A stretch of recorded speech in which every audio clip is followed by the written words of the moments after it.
Starting salary थी 4 lakhs per annum.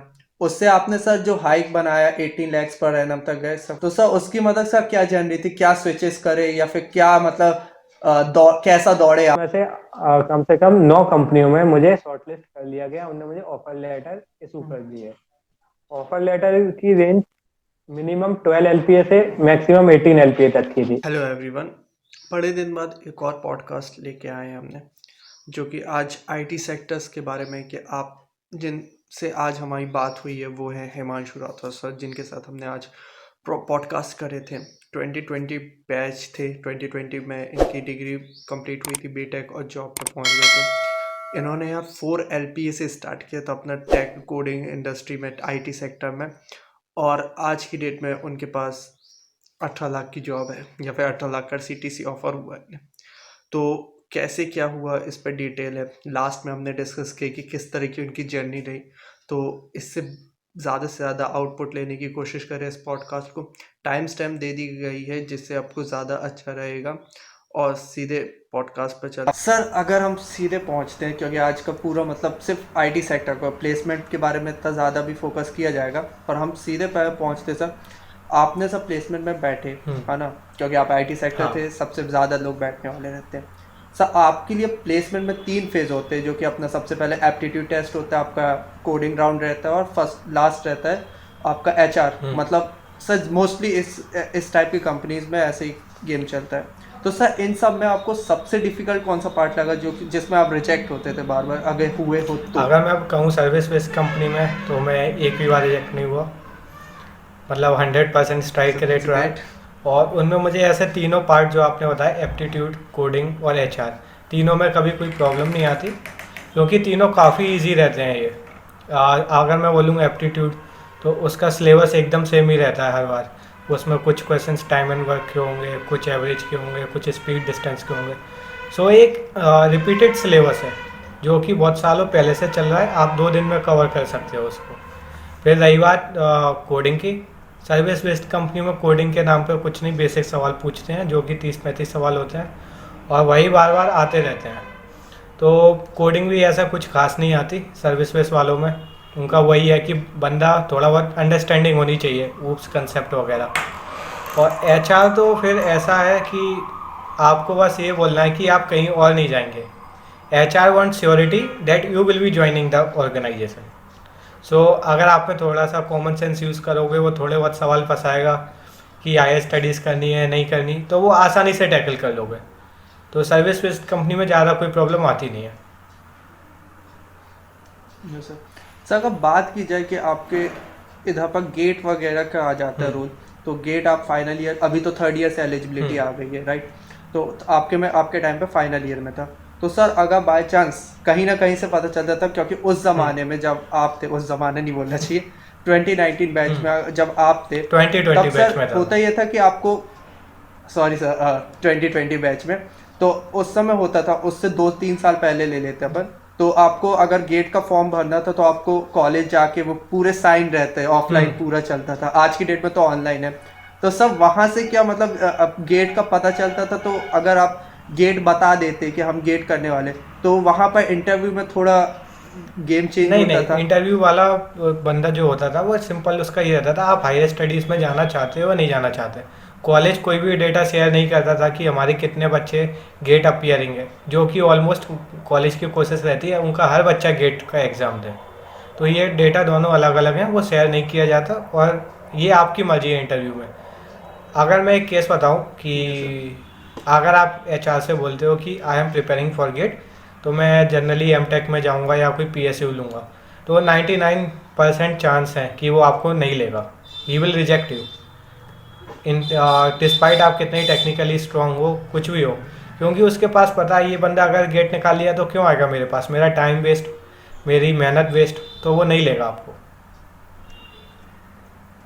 का जो पहला इंटरव्यू था, ये जो भी आपकी प्लेसमेंट चालू है, तो आपने 3rd ईयर से आपको पहले जॉब अपॉर्चुनिटी मिलने लगी या इंटर्नशिप की, या फिर फाइनल ईयर के बाद ही आपको पहला जॉब ऑफर था या इंटर्नशिप ऑफर मेरा था फाइनल ईयर से पहले ही। जिसमें पेड हो रहा हाँ, था मेरा सर? फाइनल ईयर में था। 3rd ईयर में मुझे ऐसी कोई इंटर्नशिप नहीं लगी, ना मैंने ट्राई किया। जो कि एक मैं रिकमेंड करूँगा कि सर थोड़ा लोगों को एलोबरेट। करना चाहिए ट्राई। थर्ड ईयर से इंटर्नशिप ढूंढनी चाहिए, एक हैंड्स ऑन एक्सपीरियंस लेना चाहिए। अपॉर्चुनिटी सब तो ऐसा जब हम लोगों के टाइम पे ऑफलाइन होता था सब, तो एक रिमोट लोकेशन की वजह से कॉलेज की, तो हम लोग नहीं कर पाते थे अप्लाई। बट आजकल सब कुछ ऑनलाइन हो रहा है, आप खुद के निकाल सकते हो कहाँ कहाँ पे अपॉर्चुनिटी है लिंक्डइन नौकरी के थ्रू। सर मतलब आपके मतलब जो फर्स्ट इंटरव्यू था या फिर फर्स्ट जॉब थी, उसके बारे में सर मतलब कैसा फील आई थी, मतलब क्या क्या चीज़, थोड़ा डर या फिर जो भी था? क्योंकि सर फर्स्ट ऑफ ऑल मैंने भी अपना इंटरव्यू दिया था, वो ग्राफिक डिज़ाइनिंग था लिंक्डइन के थ्रू, और सर मैंने उसमें कर दिया खराब, मतलब सर खराब कर दिया। तो सर आपका मेरा कैसा पहला था? इंटरव्यू मैं तो था थर्ड ईयर में था। जैन सर का, जो कि एक कंपनी है। उस टाइम पे ऐसा था कि जब ऑफलाइन होते थे तो ज़्यादा कंपनियां विजिट नहीं करती थी कॉलेज में सिर्फ एक कंपनी आती थी हमारे में, और उसके बाद ऐसा होता था कि ऑफलाइन हमको जाना पड़ता था। तो जैन सर में हम लोग गए थे पहला इंटरव्यू देने, तो उसमें ये था कि मतलब बहुत ही अनएक्सपेक्टेड अपन कह सकते हैं कि फर्स्ट टाइम एक्सपीरियंस, थोड़ा नर्वसनेस भी रहती है, और आप लोग ज़्यादा अपने बारे में बताने की कोशिश करते हो, तो कहीं ना कहीं वो नर्वसनेस आप पे हावी हो जाती है। एफ आई से कि उसमें मुझे पैकेज ज़्यादा नहीं दे रहे थे, वो 3 LPA का पैकेज दे रहे थे उस टाइम पे।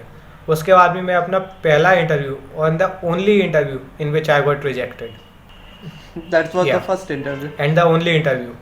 तो सर मतलब अगर सर एक जनरल नॉलेज में बोले जाए, आपको क्या लगता है कितने परसेंट लोगों का फर्स्ट इंटरव्यू मतलब अप टू मार्क जाता था? फर्स्ट इंटरव्यू तो आई विल से 10 to 20% लोगों का जाता होगा अप टू मार्क, वरना नहीं जाता अच्छा। मतलब सर जैसे आपसे मैं बात भी किया, इंग्लिश कम्युनिकेशन आपकी काफ़ी बेटर थी, मतलब अच्छी थी ऐसे। और सर जैसे यूट्यूब मैंने किया उसमें मेरी भी अच्छी होती गई, इतनी अच्छी नहीं पर होती गई। पर जब मैंने सर फर्स्ट इंटरव्यू दिया था ग्राफिक डिज़ाइनिंग के लिए, लिंक्डइन में अप्रोच किया था, तब सर मेरे से इंग्लिश बोलते नहीं बन रही थी। कुछ वो सामने वाले जो मैम थी वो इंग्लिश में बात कर रही, और मैं सर जो इधर बैठा हूँ मेरे से बोलते ही नहीं बन रहा, टेल मी अबाउट योरसेल्फ, मैं इधर पर लक्ष्य सिंह बागड़ी स्टार्ट हो रहा, फिर उसके बाद हिंदी में आ जा रहा, वो इंग्लिश में बोल रही, मैं हिंदी में बोल रहा, इंग्लिश और सब वहाँ पर ऑकवर्ड सा थोड़ा। इंग्लिश का क्या है, इंग्लिश आप ओवरनाइट नहीं सीख सकते। इंग्लिश एक ऐसी चीज़ है जो प्रैक्टिस से आएगी, एक इन्वायरमेंट होता है। अगर मैं बोलूँ कि जब ऑफलाइन कॉलेजेस चलते थे तो काफ़ी हिंदी मीडियम के बच्चे आते थे हमारे साथ, पर जैसे ही वो फाइनल ईयर तक आते थे वो एक अच्छे से ग्रूम हो चुके होते हैं, वो इंग्लिश में बात करना स्टार्ट कर देते हैं, उनको समझ में आने लगती है। वो एक माहौल या इन्वायरमेंट का बहुत फ़र्क पड़ता है। आपकी कोशिश, आप कितना ट्राई कर रहे हो इंग्लिश बोलने का, आप इंग्लिश की मूवीज़ देख रहे हो, वेब सीरीज़ देख रहे हो, आप न्यूज़पेपर पढ़ रहे हो, तो ये ओवरऑल इम्पैक्ट करता है। ओवरनाइट नहीं आती इंग्लिश, आपको प्रैक्टिस करते रहना पड़ेगा उसके लिए। और मैं अपना बताऊं, तुमने ऐसे बताया कि मेरी इंग्लिश काफ़ी सही थी, तो मैं फ्रॉम द अर्ली स्टैंडर्ड्स या मैं अपने अर्ली स्कूलिंग से कॉन्वेंट स्कूल से पढ़ा हूँ अपनी पूरी लाइफ, मतलब पूरा फर्स्ट से लेकर 12th I was being into a convent school. तो मेरी इंग्लिश का रीज़न वो है, वहाँ से अच्छी हुई मेरी। कॉज हिंदी और कोई अदर लैंग्वेजेस अलाउड नहीं थी हमारे स्कूल में।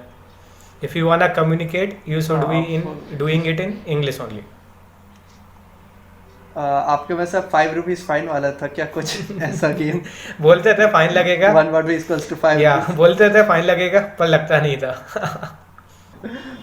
सर देता कौन था ये होता हाँ है। वही सर मेरे को सर एक चीज़ है कि टेक कंपनीज मज़ा आता है सुनने में, पर सर जब अब अपन डिटेल में जाते हैं ना उसके बारे में, तो मेरे को हवा ऊपर से निकलने लगती। जब आपसे सर मैंने कॉल पे बात की थी, मेरे को बिल्कुल समझ नहीं आता आप क्या बोल दिए, बस सर ठीक है अपन को करना है इस बार। तो सर जैसे आपको किसी बेसिस पे लेके गई, कोडिंग के बेसिस पे लेके गई कि आपको जावा आता है, तो जावा का कंपनी में बैठी, तो सर आपको जावा ही करवाते क्या, जावा ही में काम होता है या फिर सी में काम होता है या फिर चेंज होता रहता है? ये है सबसे बड़ा गेम सर्विस बेस्ड कंपनियों का।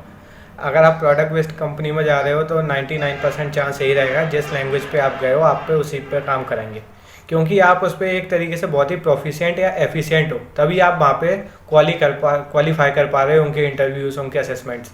तो फिर वो आपकी प्रोफिशिएंसी को चेंज नहीं करते ज़्यादातर। बट सर्विस बेस्ड कंपनी में जो मैंने बताया आपको कि सिलेक्शन क्राइटेरिया होता है, ये बहुत ही ईजी होता है, ईजी टू क्रैक, कि बेसिक आता है कुछ भी थोड़ा बहुत तो आप कर लोगे। उनको एक ऐसा बंदा चाहिए जिसको अंडरस्टैंडिंग हो।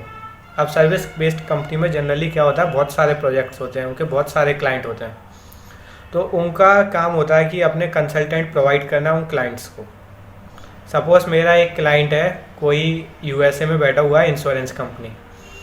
तो इंश्योरेंस कंपनी का प्रोजेक्ट है, तो ये खुद नहीं बनाएंगे, ये अपने बंदे जो हैं ये हायर कर रहे हैं, उनको सप्लाई करेंगे उस कंपनी को। ये बंदे उस कंपनी का काम करेंगे। अब इनको पता है उस प्रोजेक्ट में क्या रिक्वायरमेंट है, जैसे कि डॉट नेट की है, जावा की है, पाइथन की है। तो ये उसमें इनिशियल ट्रेनिंग देंगे फ्रेशर्स को, फिर वहाँ से डिप्लॉय करेंगे।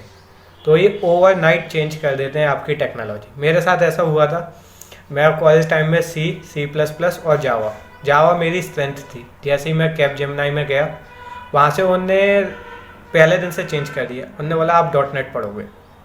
डॉट नेट में भी सी शार्प एक कोडिंग लैंग्वेज होती है, उस पर वो टेक्नोलॉजी पूरी काम करती है। तो ओवरनाइट सी शार्प का मैंने बस नाम सुना था कॉलेज में, मैं उस पर काम करने लगा। तो ये स्विचिंग आपको बहुत फ्लेक्सिबल होना पड़ेगा, आपको बेसिक अच्छे आने पड़ेंगे। इसलिए आप आसानी से कर पाओगे, नहीं तो आपको बहुत मेहनत करनी पड़ेगी फिर स्विच करने में टेक्नोलॉजी। और सर ये चीज़ शायद तक इंजीनियरिंग कॉलेज में यही बात पहले से शुरू से बताना चाहते कि आपको 2 दिन पहले असाइनमेंट मिलता था 5 यूनिट का और आप करते थे, तो वहाँ भी थोड़ा सा ये होता है, प्रेशर का इफेक्ट होता है। सर एक चीज़ है कि कई इंस्टाग्राम पोस्ट भी देखने मिलती है कि जॉब चेंज करें, हाइक पाएँ, हाई सैलरी पाएँ। तो सर मतलब ये सच में सही बात है कि अब इस तरह से सर, जैसे आप भी अगर आप जॉब लेने वाले में से, मैं जॉब प्रोवाइडर हूँ, अगर आपकी इस तरह की मेंटेलिटी, मैं आपको जॉब क्यों दूंगा? क्योंकि आप तो चेंज करने जनरली वाले हैं। जनरली रियलिटी यही है। आप एक कंपनी में रह के ग्रो कर सकते हो, ऐसा नहीं है कि आप वहां ग्रो नहीं कर सकते, आप ग्रो कर सकते हो। बट ग्रोथ यहाँ पे मैं बात कर रहा हूँ फाइनेंशियली, क्योंकि ग्रोथ सिर्फ फाइनेंशियली नहीं होती, ग्रोथ बहुत तरीके से होती है। आपकी लाइफ, आपका वर्क लाइफ बैलेंस, आपको क्या चाहिए लाइफ से डिपेंड ये करता है कि आप कहाँ ग्रो करना चाहते हो। If I speak out financially, तो आप एक ही कंपनी में रह के ग्रो कर सकते हो, बट जो एक्सपोनेंशियल ग्रोथ होती है ना, वो आप स्विच करके ही कर सकते हो। कुछ केसेस होते हैं जब एक्सपोनेंशियल ग्रोथ हो जाए, जब आप अलग ही टैलेंटेड इंसान हो और कंपनी भी उस टैलेंट को पहचान रही है, तो यस सर। सर जिस तरह मतलब सुंदर पिचाई सर है, राइट, तो उनका मतलब सर कुछ इंटरव्यूज देखे कि गूगल में से जब भी वो मतलब उनकी पोजीशन तब बढ़ती, प्रमोशन तब बढ़ता था जब वो बोलते थे मैं छोड़ के जा रहा हूँ। सर उनको सीईओ भी हाँ, ये उसी होता है। तरह से मिली थी कि वो ये मतलब यही होता है, कि ये हर जगह होता है। जब तक आप काम कर रहे हो, आपकी मतलब वैल्यू तो है, बट एक आपकी डिपेंडेंसी होती है। आपको एक इंक्रीमेंट नहीं दिया जाता उस लेवल का, क्योंकि ये इंसान इसमें काम कर रहा है तो करने दो। इन केस ये नहीं करेगा, तो वो कंपनी के पास बात का ऑप्शन है, आप इसको बढ़ा के रोक लेते हैं। पहले से क्यों बढ़ाएं, वो भी तो अपनी कॉस्ट सेविंग करना चाहते हैं कहीं ना कहीं। सर इसी वजह से सीटीसी इंट्रोड्यूस किया गया था इस फील्ड में क्या? हाँ। मतलब सर सीटीसी मतलब सिर्फ कंपनी देखती थी जो भी एचआर का खर्चा एक्सेट्रा चीज़ है, पर ये चीज़ हमारे जॉब फ्रेशी, जो कॉलेज फ्रेशर्स जो जॉब में घुसने वाले रहते फाइनल ईयर, उधर पर इंक्लूड किया गया। और सीटीसी से कुछ ज़्यादा ही ज़मीन आसमान का फ़र्क रहता है कि अगर सर सीटीसी मतलब सर्विस बेस्ड कंपनी का बात करें, टीसीएस, गैप, जेएमनी, कॉग्निजेंट, तो सर जैसे आपका 12 लाख सीटीसी है, तो थोड़ा बहुत मतलब इन हैंड इससे मान लेते 3-4 लाख कटता होगा और आपको इन हैंड 8 लाख तक हमने सुना है। और सर वहीं पर अगर आप माइक्रोसॉफ्ट एक्सेट्रा चीज़ें पे बात की जाए, तो उधर पर ऐसा रहता था 60 lakhs पर एनम का पैकेज है, पर इन हैंड 12 लाख आ रही है सैलरी, या उससे ऐसा सा सुना हूं। ये होता है। तो सर इसमें मतलब अंतर क्या है नहीं, ये दोनों में? रियलिटी है। अंतर देखो बहुत आता है, कंपनी टू कंपनी अंतर आता है। अगर आप कोई कंपनी बोलती है 60 LPA, तो आपका उसका सैलरी स्ट्रक्चर होता है, उसका ब्रेकआउट देखना चाहिए कि आपका बेसिक पे कितना है। बेसिक पे आपका पूरा हमेशा हाथ में आता है।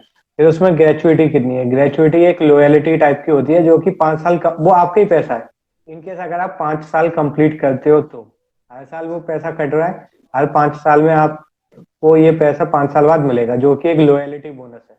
उसको ही कंपनी सीटीसी में जोड़ देती है। ठीक है, उसके बाद रहता है हाउस रेंट अलाउंस, उसके बाद पीएफ होता है, आपका रिटायरमेंट फंड्स होते हैं, आपके स्पेशल अलाउंसेस रहते हैं। ऐसे करके सीटीसी का ब्रेकआउट होता है।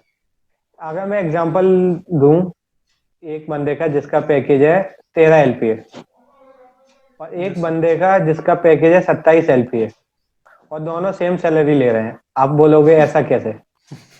तो फर्क पड़ता है कैसे उसका सैलरी स्ट्रक्चर डिफाइन हो रहा है। तेरा एलपीए फिक्स है एक बंदे का, तो उसकी सैलरी अराउंड मेरे हिसाब से 80 से 90 हज़ार रुपये हाथ में आएगी। Yes sir. ज्यादा भी आ सकती है स्ट्रक्चर के हिसाब से। पर अगर 27 पे मैं बोलूं कि ये हाथ में इतनी आ रही है, 90 हज़ार, 1 लाख, आप बोलोगे सर ये तो डबल है, फिर उसके बाद हाथ में कैसे आ रही है? यहाँ कंपनी है बहुत स्मार्ट प्ले करती है। वो क्या करती है, पहले ईयर में ज्वाइनिंग बोनस दे देंगे आप। ज्वाइनिंग बोनस जैसे तेरा आपका फिक्स है 10 लाख ज्वाइनिंग बोनस आगे के 4 साल के लिए। हर साल 2.5 2.5 लाख रुपए मिलेगा आपको as a joining bonus. But वो 1 साल में अलॉट हुआ है तो वो 1 साल की सीटीसी में काउंट हो गया। तो 13 से सीधा 23 पहुंचा दिया उन्होंने। पर एक्चुअली कितना हुआ, 2.5 लाख ही तो मिल रहा है 1 साल में। 13 से कितना हुआ, 15.5। फिर उसके बाद ये चीज हो गई। उसके बाद एक चीज और होती है कि वेरिएबल होता है। Variable in the sense company कैसा परफॉर्म कर रही है, उसके अकॉर्डिंग वो बोनसेस देती है कि कंपनी के इस क्वार्टर में अच्छा रेवेन्यू जनरेट हुआ तो हम आपको 2 लाख तक वेरिएबल दे देंगे परफॉर्मेंस के हिसाब से। तो वो फिक्स नहीं होता, बट वो सीटीसी में काउंट होता है, क्योंकि मैक्सिमम सीटीसी इतनी जा सकती है। और फिर आपका टैक्सेस भी होते हैं। जैसे आप 10 लाख से ऊपर गए, आप 30% टैक्स स्लैब में। You are working 4 months for a government. तो ये चीजें रहती हैं।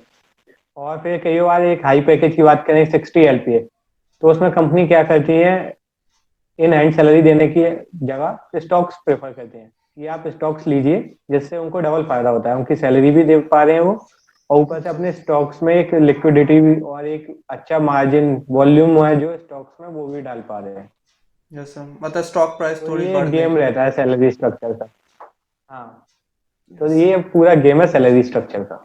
और सर अगर सर जैसे अगर आप अपनी कंपनी में स्टार्टिंग जॉब कर रहे हैं कि 3.5 से स्टार्ट हो रही, हमने तो सुन लिया कि आपको जॉब हाइक कैसे मिल सकता है, आप कंपनी टू कंपनी चेंज कर सकते हैं थोड़ी लॉयल्टी दिखाते हुए कि आप पता चले 1 महीने में नहीं छोड़ो तो ज़्यादा अच्छा रहेगा। पर अगर आप उसी कंपनी में आपको कोई नहीं लेगा अगर आप 1 महीने में छोड़ोगे तो। हाँ स्टेबिलिटी सर। आपके पास्ट रिकॉर्ड से चेक होती है, आप कितना, कौन सी कंपनी में कितना टिके हो। आपको एचआर वैसे रिजेक्ट कर देगा, देखेगा कि 3 महीने के एक्सपीरियंस, फिर बदल दी। समझ गया। सिंपल लॉजिक, आपको 1 2 साल तो देने पड़ेंगे ही किसी ऑर्गेनाइजेशन में एक अच्छे हाइट के लिए। फिर यस सर। तो आपको उसी कंपनी में रहना है क्योंकि आपको उसका एनवायरनमेंट अच्छा लग रहा है सर, क्योंकि गूगल जैसी कंपनी से उनका एनवायरनमेंट, वर्क एनवायरनमेंट कुछ ज़्यादा अच्छा है। वो क्यूबिकल्स में नहीं बैठाते, जो आपके क्यूबिकल्स बैठे रहते हैं उसमें नहीं बैठाते। तो सर अगर हम सर्विस, क्योंकि टायर 3 कॉलेजेस वाले हम सब, तो अगर उनकी बात की जाए, उस कंपनी को हमें छोड़ना नहीं है, एनवायरनमेंट अच्छा लग रहा है, तो आप 4 से 8, 8 से 16 या फिर जितना भी कंपनी 12 तक कैसे पहुंच सकते हैं?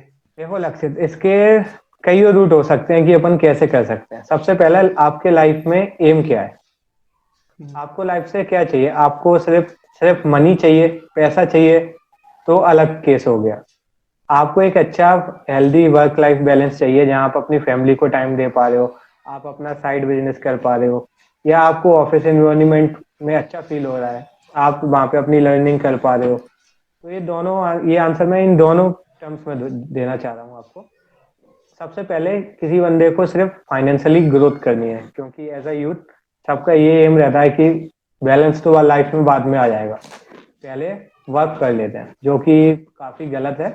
बट ऐसे यूथ के लिए मैं बताना चाहूंगा कि आपको क्या करना रहेगा। आपको जैसे आप किसी कंपनी में गए, 1 साल से पहले तो कभी सोचो ही मत स्विच करने की, क्योंकि ये आपकी स्टेबिलिटी होती है, उस पर अफेक्ट करता है कि आप स्टेबल नहीं हो। वो शुरू के 6 महीने किसी कंपनी में होते हैं, तो आप उसका प्रोजेक्ट समझो, उस प्रोजेक्ट में जो जो टेक्नोलॉजी हो रही है उन पर काम करो। उस टेक्नोलॉजी पर काम करके जब आपके पास एक्सपीरियंस आ जाएगा, आप समझने लगोगे, आप अपने हिसाब से डेवलपमेंट सीख जाओगे उस टेक्नोलॉजी में। तो फिर सर्च करो कि इस टेक्नोलॉजी में मार्केट में क्या चल रहा है, इस टेक्नोलॉजी का कौन सा लेटेस्ट वर्जन है जो मार्केट में ज्यादा डिमांड में है, जहाँ पे कंपनी ज्यादा हायर कर रही है।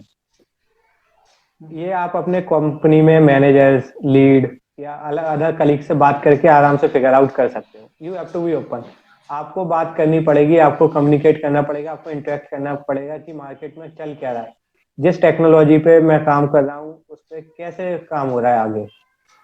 जैसे मैं अपनी बात करूँ, मैं जावा से सीधा डॉट नेट पे आ गया।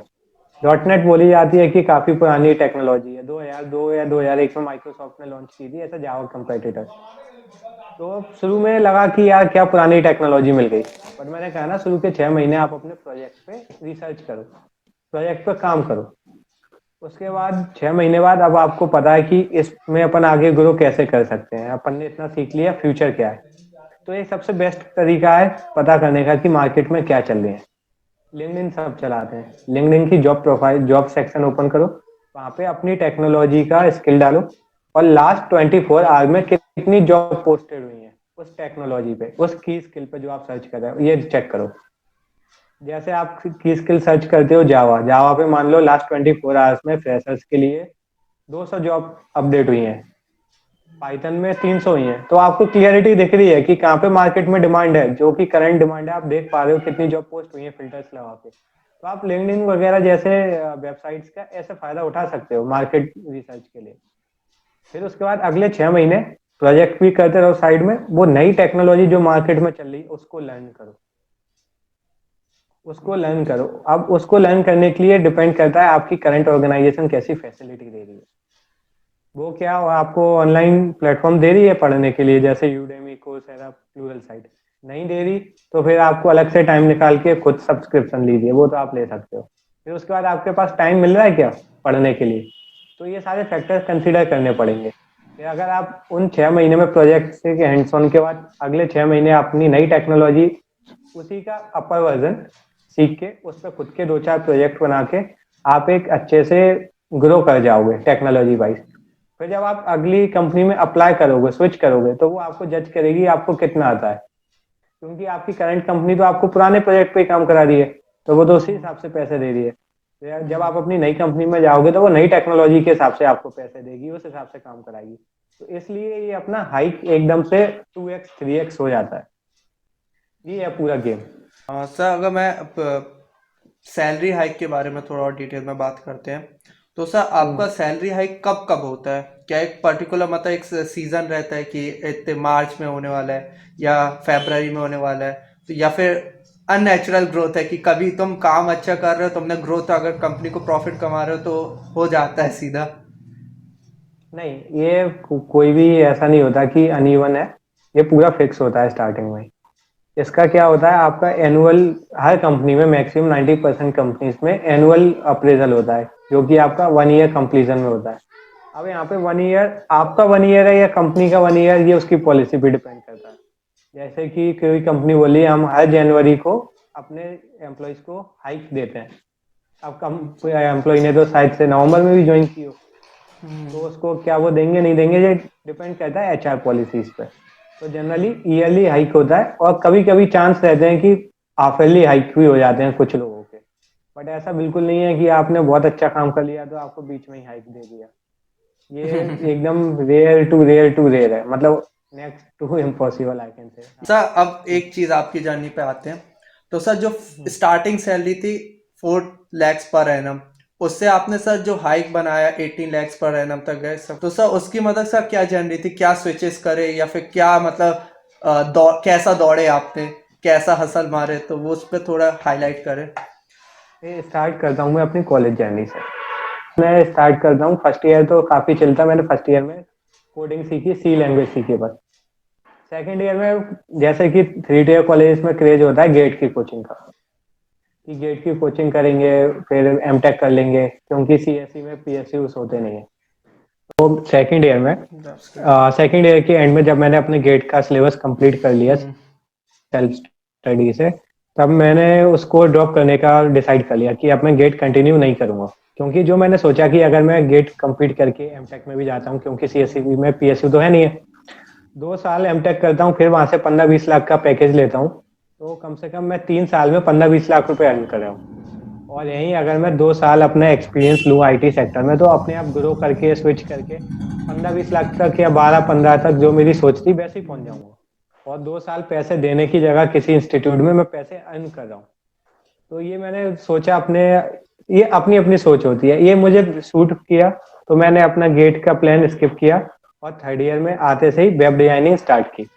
तो फिर मैं वेब डिजाइनिंग और वेब डेवलपमेंट सीखने लगा। मैंने HTML, CSS, JavaScript, jQuery, Bootstrap, complete website बनाना और काफी R&D करने लगा इस चीज में। तो मेरा फिक्स 5वां सेमेस्टर कॉलेज का ऐसे निकल गया। वेब में। फिर मैं आया छठवां सेमेस्टर, क्योंकि जो उस टाइम पे सब ऑफलाइन था तो इतना इन्वायरमेंट था नहीं, हम लोगों को पता नहीं चलता था। तो तब पता चला कि कम्पिटेटिव कोडिंग भी कुछ होता है जहाँ से अपन प्रोडक्ट बेस्ड कंपनी क्रैक कर सकते हैं। तो फिर मैंने स्टार्ट की अपनी जर्नी कम्पिटेटिव कोडिंग की। 5-6 महीने कम्पिटेटिव कोडिंग की, हैकर रैंक में वहाँ पे टॉप 3,000 टॉप 2,000 में रैंक लाने लगा पूरे उनके प्लेटफॉर्म पे। फिर मैं फाइनल ईयर में आया तो इतना कॉन्फिडेंस हो गया कि सर्विस बेस्ड कंपनी तो आंखें बंद करके भी मैं निकाल लूंगा। और वैसा ही हुआ। कंपनी आई शुरू में 2-3 और उनमें प्लेसमेंट हो गया। और सर्विस बेस्ड कंपनी तो एक भी ऐसी नहीं थी जिसका रिटर्न एग्जाम मेरा क्लियर ना हुआ हो और जिसका अगर इंटरव्यू देने गया हो तो इंटरव्यू ना निकला हो, सिवाय पहली कंपनी का जो मैंने बताया था जैन सार में। तो उसके बाद फिर मेरा ये हो गया कि चलो अब प्रोडक्ट बेस्ड का इंतजार करेंगे या अपॉर्चुनिटी ढूंढेंगे कि प्रोडक्ट बेस्ड में हो जाए। पर काफी ढूंढा, ऑफलाइन का सिस्टम था, प्रीमियर कॉलेज था नहीं, तो काफी मुश्किलें आ रही थी, मिल नहीं रहा था। फिर मेरा थोड़ा सा ऐसा भी था कि डिफेंस में भी ट्राई करना था कहीं ना कहीं। तो फिर मैंने ये एफकेट वगैरह का भी पढ़ना चालू कर दिया। तो इवेंचुअली एफकेट वगैरह का एग्जाम भी क्रैक कर लिया। और फिर उसके बाद एसएसबी का अलग ही स्टोरी है, वो कभी और। तो फिर उसके बाद आ गया लॉकडाउन। जब 2 महीने बचे थे हमारे ग्रेजुएट होने के, तो लॉकडाउन आ गया। तो फिर मैंने सोचा क्यों ही मैं अपना टाइम वेस्ट करूं, क्यों ना अपनी कम्पिटेटिव कोडिंग की जर्नी कंटिन्यू करता हूं। तो मैं अपनी एल्गोरिदम्स डेटा स्ट्रक्चर को स्ट्रॉन्ग बनाता रहा, on the time competitive coding करता रहा। फिर इतने में आ गई कैपजेमिनाई की ज्वाइनिंग। उस टाइम पे कंडीशन ऐसी थी कि किसी को नहीं पता था कोविड कहाँ जाएगा, लोगों को जॉब से निकाला जा रहा था और काफी अनइवन सिचुएशन थी, हायरिंग भी बंद हो गई थी कुछ टाइम के लिए सिचुएशन को देखते हुए। तो यही सही लगा मुझे कि ज्वाइन कर लेते हैं इस टाइम पे, फिर आगे देखेंगे, क्योंकि क्या सिचुएशन रहेगी किसी को नहीं पता। अब मैं कैप जिमनाई में आ गया। कैप जिमनाई में मुझे टेक्नोलॉजी मिली डॉट नेट, जो कि काफी पुरानी टेक्नोलॉजी थी। और कोडिंग लैंग्वेज मिली सी शार्प। 2 महीने की ट्रेनिंग, एकदम सब कुछ नया। तो मुझे अपनी कम्पिटेटिव कोडिंग थोड़ी रोकनी पड़ी और मैंने वो टेक्नोलॉजी पे सीखना चालू किया, कैसे क्या चीजें होती हैं, फुल स्टैक डेवलपमेंट चालू की। 1-2 प्रोजेक्ट बनाए ट्रेनिंग में, तो कॉन्फिडेंस आ गया, हाँ ये सही चीजें जा रही हैं, ये भी ठीक है, अपन देख सकते हैं आगे। फिर मुझे एक प्रोजेक्ट पे डाल दिया गया वहाँ पे, जो कि एक इंश्योरेंस कंपनी का प्रोजेक्ट था यूरोप का। तो उस प्रोजेक्ट में मैंने काफी सही काम किया। उस काम के बाद फिर मैंने फिगर आउट किया कि अगर मैं डॉट नेट पे ही पढ़ा रहा तो ज्यादा मैं ग्रो नहीं कर पाऊंगा। जो मैंने बताया ना, शुरू के 6 महीने प्रोजेक्ट को समझो, तो शुरू के 6 महीने मैंने डॉट नेट समझी क्या हो सकता है यहाँ पे। फिर मैंने एनालाइज किया, डॉट नेट का नया वर्जन आया है डॉट नेट को, जो कि 2015 में रिलीज हुए।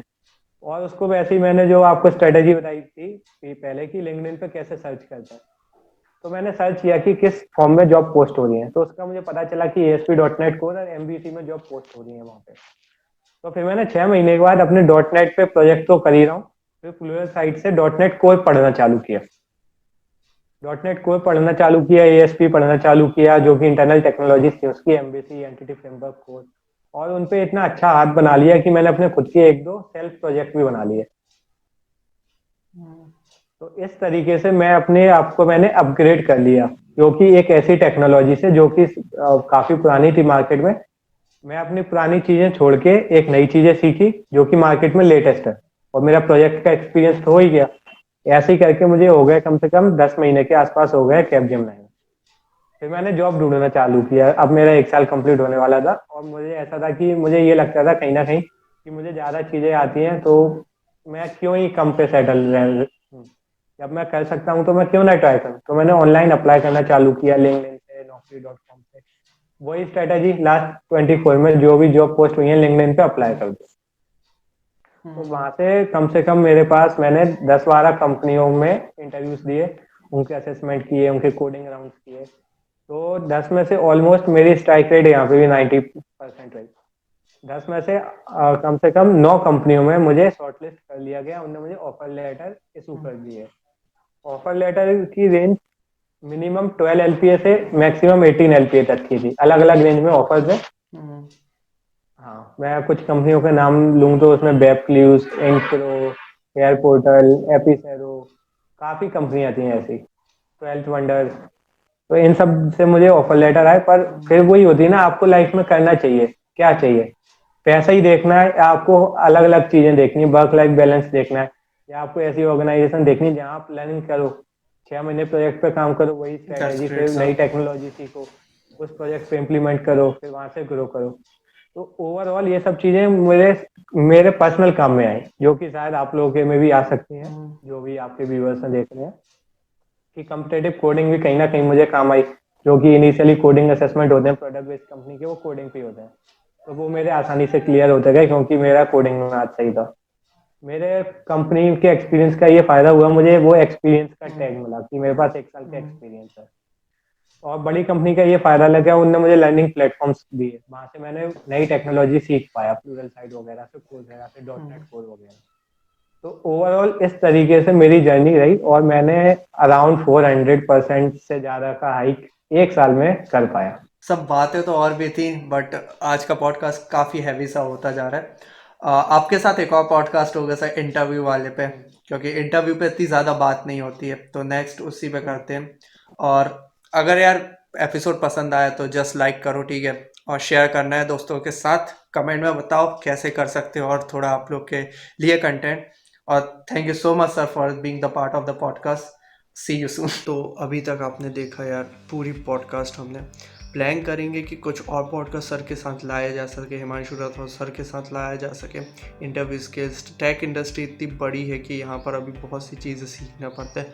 जो बंदा उधर पर है वही गाइड कर सकता है, कॉलेज स्टूडेंट अभी नहीं कर सकता। तो आने वाले के लिए यार आपको इस पॉडकास्ट को लाइक करना, कमेंट करने, किस तरह की और बना सकते हैं और किस तरह का आपको नॉलेज चाहिए ये भी बताएंगे तो अच्छा रहेगा। और चैनल को सब्सक्राइब कर लोगे तो और भी अच्छी चीज़ हो जाएगी कि आपको नोटिफिकेशन टाइम टू टाइम मिलते रहेंगे, जिससे आप वैल्यूबल कंटेंट देख पाओगे। तो thank you so much for watching this podcast.